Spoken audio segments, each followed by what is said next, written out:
तबीयत बहुत ज्यादा खराब है। माँ आकर देख लो कि उसे क्या हुआ है। बात कुछ ऐसी थी कि मुझे दिव्या को छोड़ना पड़ा। वो भी जल्दी कमरे से बाहर निकल गई। भाभी की उल्टी नहीं रुक रही थी, बेहाल हो चुकी थी। मेरी माँ ने दिव्या से कहा, जाओ नींबू पानी बनाकर ला। दिव्या नींबू पानी बनाकर लाई। भाभी को पिलाया, फिर उसे डॉक्टर के पास ले गई तो मालूम हुआ कि भाभी प्रेग्नेंट हो चुकी थी। लेकिन डॉक्टर ने बेड रेस्ट बताया था। ये खुशी की खबर तो थी, इसलिए मैं भी खुश था कि चलो चाचू बन जाऊंगा। इसलिए अब हमारा हनीमून तो कैंसिल हो चुका था। भाभी और घर के सारे काम की जिम्मेदारी दिव्या पर पड़ चुकी थी। भाभी को कमरे तक खाना भी वही लेकर जाती थी, संभालती भी वही थी, क्योंकि उनकी तबीयत ठीक नहीं रहती थी। पूरा दिन वे घर में घनचक्कर बनकर रह जाती थी। अब तो मुझे उस पर तरस आने लगा था। बहुत कम उम्र में उस पर बहुत बड़ी जिम्मेदारियां पड़ी थी।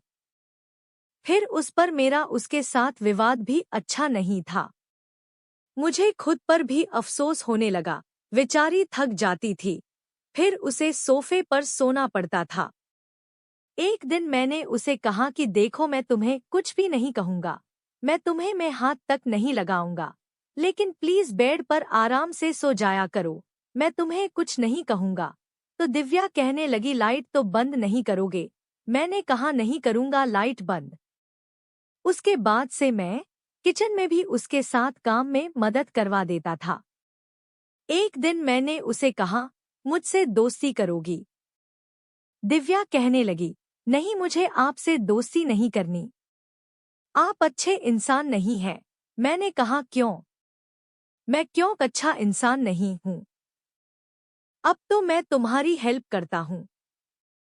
वह कहने लगी, वह तो करते हैं, लेकिन फिर भी मुझे आपसे डर लगता है। मैंने कहा, देखो, अब तुम्हें मुझसे डर नहीं लगेगा, मैं तुम्हारा दोस्त बन जाऊंगा ना, इसलिए। दिव्या कहने लगी, आप मेरे साथ कोई जबरदस्ती या फिर बदतमीजी तो नहीं करेंगे ना? उस दिन जो तुमने किया था तो मेरी सांस भी रुक गई थी।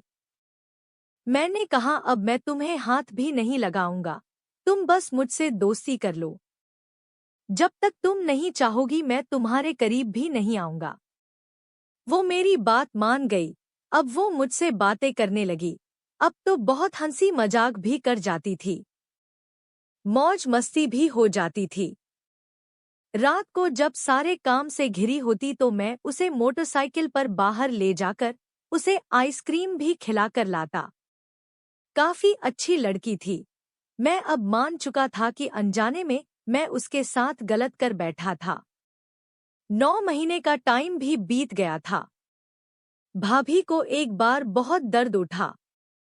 माँ की तबीयत ठीक नहीं थी, इसलिए मुझे और दिव्या को भाई भाभी के साथ जाना पड़ा।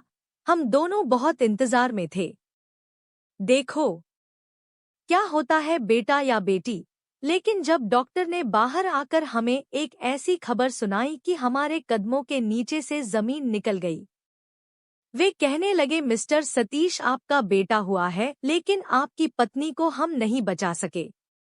यह सुनना था कि हमें अपने कानों पर यकीन नहीं आ रहा था। ऐसा कैसे हो सकता था? रमेश भाई तो यूं थे जैसे सांस लेना भूल गए हैं। यही हाल दिव्या का भी था। भाई कहने लगे, डॉक्टर, यह आप क्या कह रहे हैं? ऐसा कैसे हो सकता है? वह तो ठीक थी। तभी वह कहने लगे कि उसका बीपी शॉर्ट हो गया था, इसलिए सब कुछ बहुत आनन फानन में हो गया। हम पर तो जैसे मुसीबत टूट पड़ी थी। दिव्या और भाई की सबसे बुरी हालत थी। पहली बार मैंने भाई को यूं फूट फूट कर रोते हुए देखा था। मैं खुद कुछ नहीं समझ पा रहा था, यह सब कैसे हो गया था। एक तरफ मैं भाई को संभाल रहा था, दूसरी तरफ दिव्या को। दोनों ही मेरे काबू से बाहर थे। ये खबर जब मैंने पापा को सुनाई तो वह भी परेशान हो गए। मम्मी पापा दोनों हॉस्पिटल पहुंच गए। अभी तक बच्चा नर्स के पास ही था। क्योंकि मैं तो उन दोनों को संभालने में लगा हुआ था। माँ आई तो दिव्या के गले लगकर रोने लगी। ये खबर जब दिव्या के मायके में गई तो उन पर तो जैसे मुसीबतों का पहाड़ टूट पड़ा था। फिलहाल वक्त था जब गुजर गया, लेकिन हमारे घर की तो जैसे खुशियां ही खत्म होकर रह गई थी। उस मासूम बच्चे को दिव्या संभालने लगी। वह चुप चुप सी हो गई थी। उसका सारा बचपन पहले की तरह हंसना बोलना जैसे खत्म सा हो गया था। मेरा भाई भी बिल्कुल चुप रहने लगा था। उससे बात करो तो लगता था अभी रो पड़ेंगे। एक मैं था जो भाई को तसल्ली देता था। 2 महीने बीत गए थे, मुझे लगता था जैसे दिव्या अपनी उम्र से काफी बूढ़ी हो चुकी है। रात को जब वो थकीहारी आकर बेड पर बैठती, गोलू रोने लगता, वह उसे चुप करवाने लगती। मुझे उस पर तरस आने लगा था। मैंने कहा ऐसा करो, उसे मुझे दे दो, तुम सो जाओ, थोड़ी देर आराम कर लो। उसकी आंखें नींद से भरी रहती।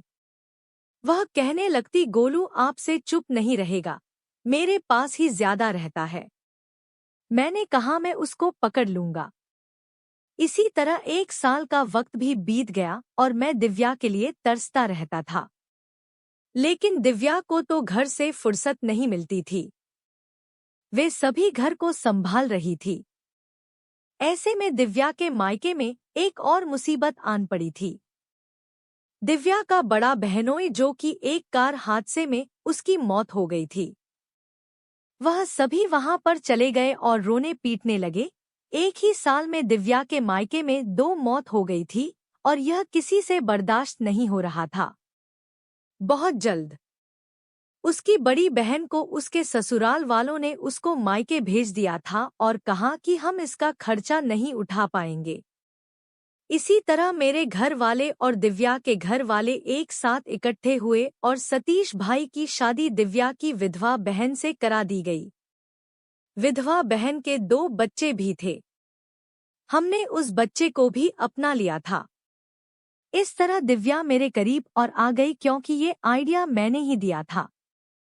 अब वो मुझसे प्यार भरी बातें करने लगी थी और मेरे करीब भी आने लगी थी।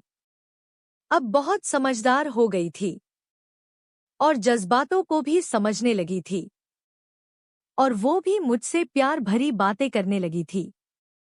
इस तरह हम दोनों का एक दिन मिलन हुआ और इस तरह हम 2 जिस्म एक जान हो गए थे। 6 महीने के बाद ही दिव्या भी प्रेग्नेंट हो गई। उनकी बहन बहुत अच्छी थी। सतीश भाई उसको बहुत खुश रखते थे और उसके दोनों बच्चों को भी बाप का नाम देकर बड़ा कर रहे थे। इधर गोलू भी बड़ा हो रहा था। इस तरह हमारा हंसता खेलता परिवार फिर से एक बार मुस्कुरा उठा था। पूरे 9 महीने के बाद दिव्या ने एक प्यारी सी बेटी को जन्म दिया था, जिससे मेरी खुशियों में 4 चांद लग गए थे।